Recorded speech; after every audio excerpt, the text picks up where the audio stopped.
અખિલ કચ્છ મુસ્લિમ યુવા core committee તેમજ ફલાહુલ મુસ્લિમીન કચ્છ દ્વારા કચ્છમાં દબાણ દૂર કરવાના વિરોધમાં કચ્છ કલેક્ટરને આવેદનપત્ર આપવામાં આવ્યું.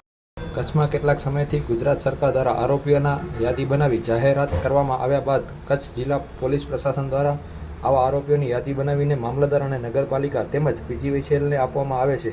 પીજીવીસીએલ, નગરપાલિકા અને મામલતદાર દ્વારા સંપૂર્ણ સત્તા જાણે પોલીસને આપી દેવામાં આવી રહી છે અને ટૂંકી નોટિસમાં મકાન તોડી પાડવામાં આવી રહ્યા છે એવા ગંભીર આરોપ સાથે અખિલ કચ્છ મુસ્લિમ યુવા કોર કમિટી દ્વારા કલેક્ટરશ્રીને આવેદનપત્ર આપવામાં આવ્યું હતું.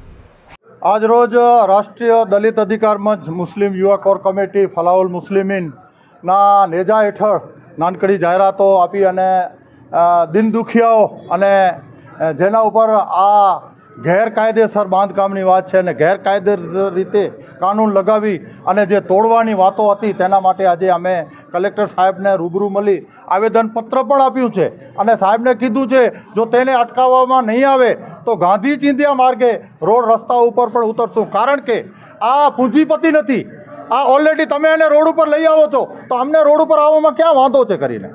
વાત ત્યાં હતી કે કાનૂની રીતે બધી કાર્યવાહી થતી હોય તો આજે ક્યાંક ને ક્યાંક એવું પણ બતાવવામાં આવી રહ્યું છે કે મામલતદાર સાહેબને રૂબરૂ મળ્યા તો મામલતદાર સાહેબે કીધું કે અમને તો પોલીસ ખાતામાંથી જાણ કરવામાં આવે છે કે ફલાણો આરોપી છે અને તેનું મકાન છે તેને તોડવામાં આવે.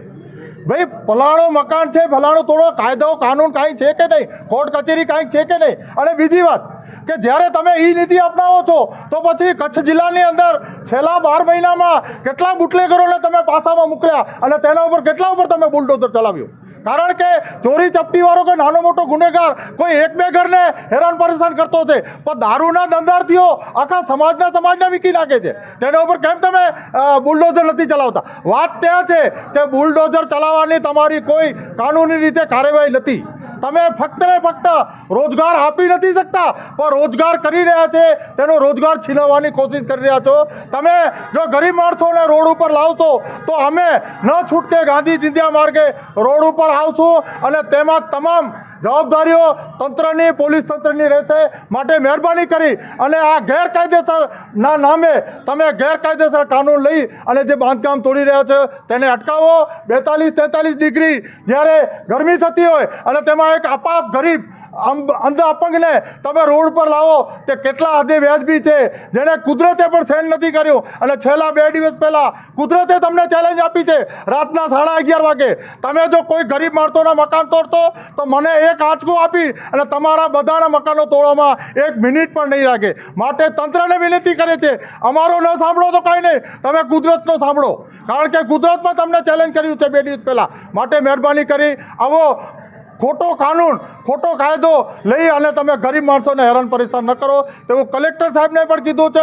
અને આપના માધ્યમ દ્વારા પોલીસ તંત્ર, મામલતદાર સાહેબને પણ અમે વિનંતી કરીએ છીએ કે આવી પ્રવૃત્તિઓ અટકાવો. કાયદેસર જે બાંધકામો તોડવાના છે, કાયદેસર જે ઉદ્યોગપતિઓના જે દબાણો છે, ગૌચરના દબાણો છે તેને અટકાવો, જેનાથી કુદરત પણ રાજી થાય અને ક્યાંક નાની પબ્લિક પણ રાજી થાય. માટે આપના માધ્યમ દ્વારા ફરીથી વિનંતી કરીએ છીએ, જો આ કાનૂન ખોટો લાવી અને ગરીબ માણસોને હેરાન પરેશાન કરવાનો બંધ નહીં થાય તો અમારી ટીમ કાયદેસર રીતે ગાંધી ચિંધ્યા માર્ગ પર રોડ પર જઈ અને આંદોલનો કરશે.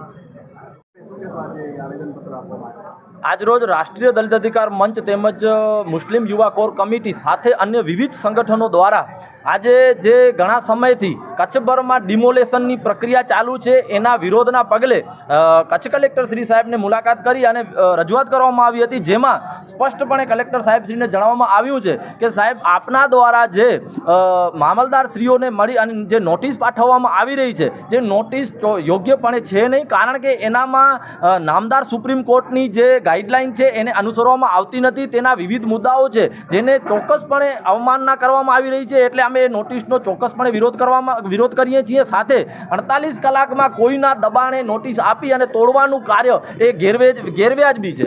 આજે અમે જ્યારે કલેક્ટર સાહેબશ્રીને મળ્યા ત્યારે એમને આ સર્વે બાબતથી અમે અવગત કર્યું છે. કારણ કે જો આજે આપણે જોઈએ છીએ કે કચ્છભરમાં એવા ઘણા વગદારો છે, મોટા માથાઓ છે અને ભારતીય જનતા પાર્ટીના તો હું એમ જ કહીશ કે આંખલાઓ જે ગૌચર જમીન અને વિવિધ આપણે ઘણી બધી જમીનો ચરી ગયા છે, એ જમીનો ઉપરના દબાણ માટે કોઈ કાર્યવાહી કાર્યવાહી થતી નથી.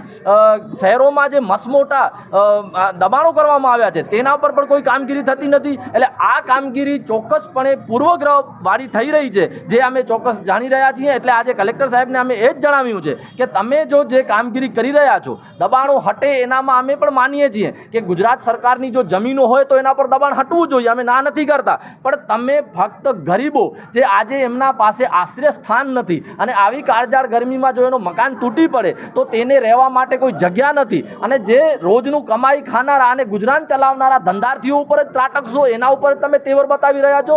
સાથે સાથે આવા જે મોટા વગદારો છે, જે આવા મોટા માથાઓ છે, જે ભૂમાફિયાઓ છે, એના વિરુદ્ધ પણ કાર્યવાહી કરો ને. એટલે અમે આજે કલેક્ટર સાહેબશ્રીને વિગતવાર આવેદનપત્ર સાથે વિવિધ સંસ્થાઓના આગેવાનો સાથે મળી અને ચોક્કસપણે જણાવ્યું છે કે સાહેબ, જો આ કાર્યવાહી કરવી હોય તો તમે યોગ્ય સરની કાયદેસરની રીતિનીતિ મુજબ અને ધારાધોરણથી થાય એવી રીતના કરો. ફક્ત તમે અમુક જ્ઞાતિના લોકોને ટાર્ગેટ કરી અને એમના જો દબાણો તોડવા અને એમના જ વિરુદ્ધ કરવું એ વસ્તુ યોગ્ય નથી. અમે અત્રેથી ચોક્કસ કલેક્ટર સાહેબને જણાવીએ છીએ, સાથે 10 તાલુકાના મામલદાર શ્રીઓને પણ જણાવીએ છીએ કે આપના દ્વારા કોઈ પૂર્વગ્રહ પ્રકારની કામગીરી ન થાય, અન્યથા ચોક્કસપણે આજે જે સંગઠનો આજે અહીંયા એકત્રિત થયા છે તે રોડ રસ્તા ઉપર પણ ઉતરશે, જરૂર પડે આંદોલન પણ કરશે. કારણ કે આ લડાઈ ગરીબ જનતા માટેની છે, સાથે નાના જે રોજનું કમાઈ ખાનારા ધંધાર્થીઓ છે એના માટેની છે. માટે ચોક્કસપણે આ બાબતે તંત્ર તેમજ સરકારને માનવીય અભિગમ દાખવવું જરૂરી બની છે. એ અમે આજે રજૂઆત કરી છે અને કલેક્ટર સાહેબ શ્રી દ્વારા ચોક્કસ હકારાત્મક વાત કરવામાં આવી છે. તે છતાં આ મુદ્દે જો કોઈ પણ અનિચ્છનીય બનાવ બનશે તો અમે લડતના મૂળમાં છીએ. સાથે એ પણ જણાવીએ કે આ દરેક દબાણો માટે અમે કોર્ટના પણ દરવાજા ખખડાવવાના છીએ. આ મુદ્દે કોઈ પણ રીતે આ દબાણો તૂટે એ અમે ચલાવી લઈએ નહીં, એ આજે અમે રજૂઆત કરેલી છે.